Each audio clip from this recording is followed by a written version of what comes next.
Josue 3:6. Ang pagkapukan sa Jericho. Gisirhan pag-ayo ang mga ganghaan sa Jericho aron dili makasulod ang mga Israelita. Walay makasulod o makagula sa syudad.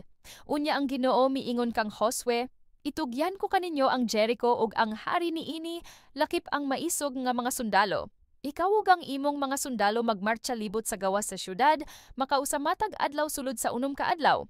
7 ka pari ang mag-una sa sudlanan sa kasabutan, matag-usa kanila magdalag budyong nga sungay sa laking karnero.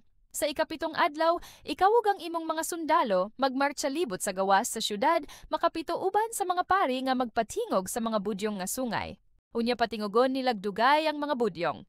Inigkadungog ninyo niini, pasinggita ang tanang mga tawo ug unya mahugno ang kota nga naglibot sa syudad, ug ang tanan modali pagsulod sa syudad. Busa gitigom ni Josue nga anak ni Nun ang mga pari ug giingnan sila. Alsaha ang sudlanan sa kasabotan ug 7 kaninyo mag-una niini nga magdalag budyong nga sungay sa laking karnero. Og giingnan niya ang mga tawo, abante kamo. Pagmartsa libot sa syudad uban sa mga sundalo nga mag-una sa sudlanan sa kasabotan, ug sumala sa sugo ni Josue, ang 7 ka pari nag-una sa sudlanan ug gipatingog nila ang budyong nga sungay. Ang mga sundalo nag-una sa mga pari nga nagpatingog sa budyong nga sungay ug ang mga sundalo sa likod nagsunod sa sudlanan samtang gipatingog ang mga budyong. Apan gidid-an ni Josue ang mga tawo sa pagsinggit o sa pagtingog hangtod nga sugon sila niya. Busa gipalibot niya sa syudad sa makausa ang mga pari nga nagdala sa sudlanan sa kasabotan sa Ginoo. Unya namalik sila sa kampo og namahulay didto pagkagabi. Sayong mimata si Josue pagkabuntag ug gialsa sa mga pari ang sudlanan sa kasabotan. Ang 7 ka pari nga nagdalag 7 ka budyong nga sungay naguna og nagpatingog niini. Naguna kanila ang mga sundalo ug nagsunod sa sudlanan sa kasabotan ang mga guwardiya niini samtang gipatingog ang mga budyong. Ug sa ikaduhang adlaw milibot na usab sila sa syudad makausa ug namalik sa kampo. Gibuhat nila kini sulod sa unom ka adlaw. Sa ikapitong adlaw namangon sila sa pagbanag-banag sa adlaw ug milibot sa syudad sa samang paagi sa makapito. Kadturang adlaw nga milibot sila sa syudad makapito.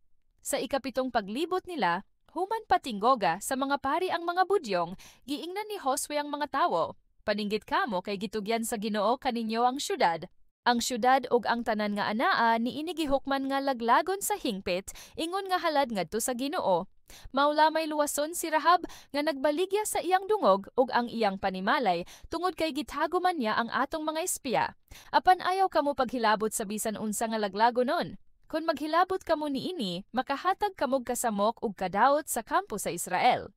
Apan bisan unsa nga hinimo gikan sa plata, bulawan, bronsi o puthaw, alang kini sa Ginoo ug kinahanglan ibutang kini sa panudlanan sa Ginoo. Busa gipatingog sa mga pari ang mga budyong nga sungay. Sa pagkadungog niini sa katawhan, naninggit sila og nahugno ang paril. Unya ang tanang mga tawo nanulod sa syudad ug giilog nila kini. Pinaagi sa ilang espada gipatay nila ang tanan, nga dito sa syudad, lalaki ug babaye, batan-on ug tigulang. Gipatay usab nila ang mga baka, mga karnero ug mga asno. Busa giingnan ni Josue ang duha nila ka espiya. Adtuan ninyo ang balay sa babaye nga nagbaligya sa iyang dungog ug pagula siya uban sa iyang panimalay sumala sa gisaad ninyo kaniya.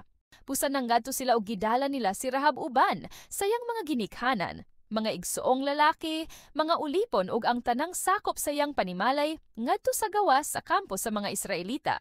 Unya gisunog nila ang syudad gawas sa mga butang nga hinimog bulawan, plata, bronsi ug puthaw. Gikuha nila kini og gibutang sa panudlanan sa Ginoo. Apan giluwas ni Josue si Rahab, ang babayeng nagbaligya sa iyang dungog, ug ang tanan niyang paryente tungod kay gitago man niya ang mga sinugo ni Josue nga nangespiya sa Jericho. Hangtod karon nagpuyo sa Israel ang mga kaliwat ni Rahab. Unya nagpasidaan si Josue. Bisan kinsa nga maninguha pagtukod pag-usab ni ining syudad sa Jericho, tunglohon gayod sa Ginoo.